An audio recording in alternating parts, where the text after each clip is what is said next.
Yes, reduction. Joe Biden did But the price of many eggs, terrible the things that to people lead to an see- increase in prices. I agree, Margaret. The flurry of executive orders, most of them weren't about the economy. Many of them Were, though, Margaret. Of course I want law enforcement to go and get that person out. Of course. So what's the point of the question?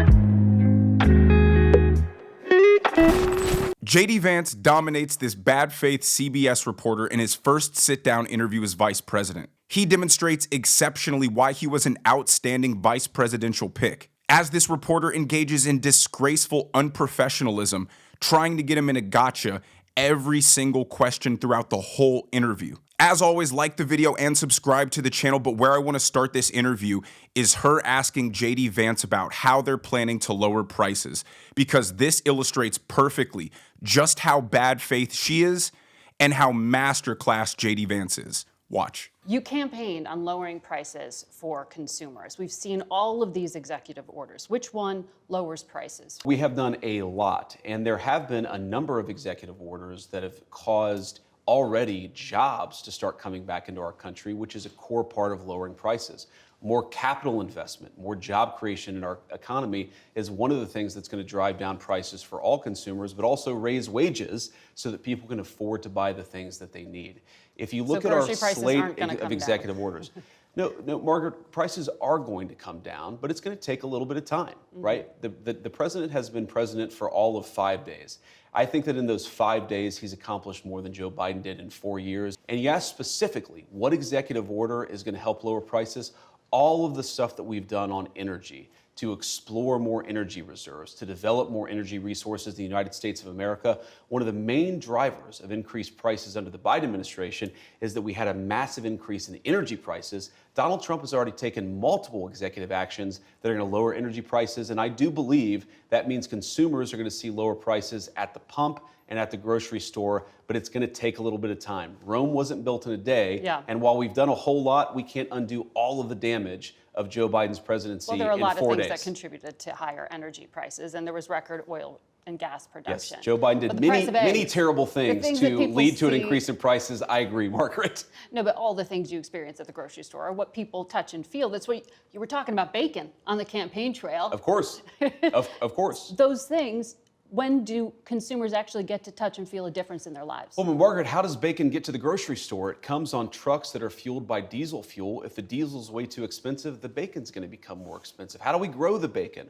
Our farmers need energy to produce it. So if we lower energy prices, we are going to see lower prices for consumers, and that is what we're trying to fight for. Well, the flurry of executive orders, most of them weren't about the economy. Many of them were, though, Margaret. You see how she starts with, name one executive order that's going to lower prices, hoping that he's going to stumble there. And then when he doesn't, it turns into, well, most of the executive orders weren't about lowering prices. Democrats are so simple-minded and they're so Trump deranged that they refuse to accept that Trump has been explicitly clear about how he plans to lower prices. Make it easier to do business in America. That's going to lead to tons and tons of investment, which is going to lead to good paying jobs for Americans. Produce in America or get tariffed. That's going to cause international companies to build factories and plants in America, also leading to good paying jobs. Drill, baby, drill. That's going to allow us to take advantage of the massive amounts of natural resources that we're sitting on, which will lower energy prices, which will make everything cheaper across the board. And finally, slash regulation. This is going to make it so energy producers can make more energy, and outside of energy, everyone is going to be able to produce more and at a lower cost, which the savings are then going to get passed on to the Americans who, by the way, based on the better jobs from the investment, now have more money to spend on products that are cheaper. It's so dead simple, but they just don't want to hear it because it's coming from the orange man. And you know this is true because she interrupts him in the middle of explaining this and snarkily says, oh, so they're not coming down. Now they move on to the second hottest topic, being immigration, and she tries to get JD Vance in another bad faith gotcha, and JD Vance does a masterclass as he literally gets her to agree with him and then goes, so what was the point of the question? Watch. Do you personally support the idea of conducting a raid or enforcement action in a church service, at a school? Well, let me address this. Of course, if you have a person who is convicted of a violent crime, whether they're an illegal immigrant or a non-illegal immigrant, you have to go and get that person to protect the public safety. That's not unique to immigration. We're going to enforce immigration law. We're going to protect the American people. Yeah. Donald Trump promised to do that, and I believe the U.S. Conference of Catholic Bishops, if they're worried about the humanitarian costs of immigration enforcement, let them talk about the children who have been sex trafficked because of the wide open border of Joe Biden. You personally let them talk support them about going into people like schools Laken and Riley churches. who were brutally murdered. I support us doing law enforcement against violent criminals, whether they're illegal immigrants or anybody else, in a way that keeps us safe. Let me ask this question, But Margaret. Let's separate the immigration issue. If you had a violent murderer in a school, of course I want law enforcement to go and get that person out. Of course. So what's the point of the question? You changed the regulation this week. That's the point of the question. Exactly. Giving the authority Yes. to go into churches Exactly. and go into schools. We empowered law enforcement to enforce But the that- law. This woman is so focused on getting JD Vance in a viral moment that she's embarrassing herself in the process. He's saying, exactly, we enacted this common sense policing policy that you just said you agreed with. So what was the point of this question? She was hoping to blast around a clip that says JD Vance supports ICE dragging students out of schools, but also agrees that criminals should be taken out of schools. The media strategy of let's try to sensationalize and demonize everything Donald Trump does to scare the public isn't going to work this time around. Everybody voted for a strong response to illegal immigration. So now that you're showing us the strong response of illegal immigration, it isn't going to disgust us. It's not going to make us turn away in fear. This is going to cause more people to turn away from the mainstream media because all they're doing is saying, hey, look, a president's keeping his promise. That's bad. And we're like, wait a second, I thought that's what presidents should do. Now they move on to birthright citizenship. And this is where JD Vance gives her the best clapback of this entire interview. But here's the basic idea of President Trump's view on this. If you are a lawful permanent resident or a legal immigrant who plans to stay, your children, of course, should become American citizens. But let's say you're the child of an ambassador. You don't become... But that's not part of it. Well, that There's is already a carve-out an having to do important with kids of principle. diplomats. But we're saying that carve-out should apply to anybody who doesn't plan to stay here. If you come here on vacation and you have a baby in an American hospital, that baby doesn't become an American citizen. If you're an illegal alien and you come here temporarily, hopefully, your child does not become an American citizen by virtue of just having been born on American soil. It's a very basic principle in American immigration law that if you want to become an American citizen and you've done it the right way, and the American people and their collective wisdom have welcomed you into our national community, then you become a citizen. But temporary residents, people who come in here, whether legally or illegally, and don't plan to stay, their children shouldn't become American citizens. I don't know any country that does that or why we would be different. Well, this is a country founded by immigrants. Well, this is a country This is a founded unique by... country. This is a very unique country, and it was founded by some immigrants and some settlers, but just because we were founded by immigrants doesn't mean that 240 years later that we have to have the dumbest immigration policy in the world. I mean, damn, hit the like button if you enjoyed that response because that was epic. First thing that so many people on the left fail to understand is an immigrant is somebody moving from one established sovereign place to another established sovereign place. A settler is somebody moving from an established place to an unestablished place. There is absolutely no doubt that birthright citizenship is being abused. And you can also recognize that the 14th Amendment was extremely useful for dealing with the descendants of slaves or immigrants who did come over and helping to build this country. But it doesn't mean that it's allowed to stay on the books and be interpreted in the most open way that allows anybody to take advantage of it. For instance, my grandfather was a professor of anthropology, and him and my grandma spent a ton of time in Southeast Asia doing fieldwork. Both my dad and my uncle were born in Burma.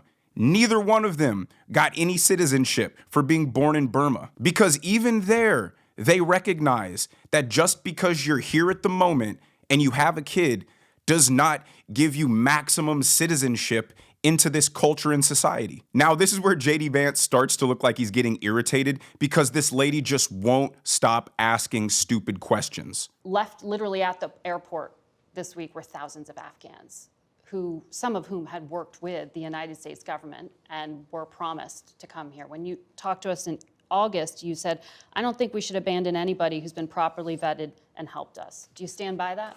Well, Margaret, I don't agree that all these immigrants or all these refugees have been properly vetted. In fact, we know that there are cases of people who allegedly were properly vetted and then were literally planning terrorist attacks on our country. That happened during the campaign, if you may remember. So clearly not all of these foreign nationals but there are have been properly 30,000 vetted. people in the pipeline, Afghan refugees. But my primary Do you stand by concern it? as the vice president, Margaret, is to look after the American people. And now that So we no. know that we have vetting problems with a lot of these refugee programs, we absolutely cannot unleash thousands of unvetted people into our country. These It's people are not vetted. good. These people are vetted. Just like the guy who planned a terrorist attack in Oklahoma a few months ago, he was allegedly properly vetted, and many people in the media and the Democratic Party said that he was properly vetted. Clearly he wasn't. I don't want my children to share a neighborhood with people who are not properly vetted, and because I don't want it for my kids, I'm not going to force any other American citizens' kids to do that either. No, and that was a very particular case. It wasn't clear if he was radicalized when he got here or while he was living here. I don't really But care, Margaret. I don't want that person in my country, and I think most Americans agree with me. This gave me a flashback to when that reporter told JD Vance there's only a handful of apartment complexes that are being overrun in America. Here she's saying, well, only some of the people who have been reportedly vetted are actually radical terrorists. It's like that exposes the whole problem with the vetting process. And if it's proven that the vetting process isn't thorough enough, then why are we letting any of these people in? Like, shout out to JD for taking this interview, but I would never do another one with this woman. There's a difference from a reporter asking tough, difficult, direct questions to a bad faith reporter like this, just simply being delusional and unprofessional and literally trying to get you in a clippable viral moment at any cost. Now, she asks him about Pete Hegseth being confirmed for Secretary of Defense, and JD says, before you start attacking our guy, let's do a quick recap of how terrible the Biden's military was. Watch. We need a big change. Now, admittedly, there are people who don't like that big change, but it is necessary, and it's explicitly what Donald J. Trump ran on, and I think part of the reason why the American people elected him their 47th president. so the main objective is changing all of that? That it's going to be Pete Hegseth alone? I'd say the main problem the main thing that we want Pete Hegseth to do is to fix the problems at the Department of Defense, and unfortunately there are many. We've gotten into way too many wars that we don't have a plan for winning. We've gotten into way too many misadventures that we shouldn't have got into in the very first place. And our procurement process, Margaret, is incredibly broken. We're Those in are an era. policy decisions. Well, of course, they're policy decisions, but they're also logistical and implementation decisions. If you look at where we are with the rise of artificial intelligence, with the rise of drone technology and drone warfare, we have to really, top to bottom, change the way that we fund the procurement of weapons, the way that we arm our troops. This is a major period of disruption, and we think Pete Hegseth is the guy to lead the job.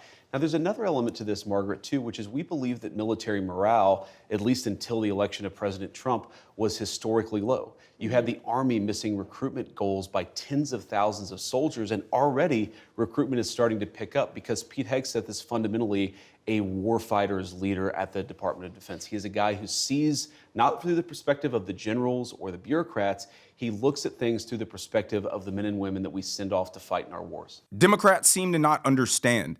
The point of the U.S. military is to be so big, so bad, so scary that wars don't break out under our watch. That's how you can judge the effectiveness of our military, is by how many wars don't start. So while Biden's guy, the establishment pick, highly decorated pick that everybody on the left seems to love, got us into 2 new wars, we can't win any war games, we're failing all of our audits. Why are people casting blame at Pete Hegseth? How many new wars have started since he's been appointed? How are they mad at a guy whose mission is to make the military more efficient and more lethal, to better prepare the United States military to maintain world peace and protect the values that America holds dear? The point of a leader is to instill a culture and a vision within the organization. No leader of any big organization is involved with the daily tasks. And it's even more so that way in something like the Department of Defense, which is huge. His job is to put a team around him who will execute on his vision and instill that culture at every level in the military. But let me know what you guys think down in the comments section below. Did JD Vance absolutely destroy this reporter or what? If you enjoyed the video, make sure you hit that like button. Make sure you subscribe to the channel if you haven't already. Turn on those notification bells so you guys never miss a video. And I will see you in the next one.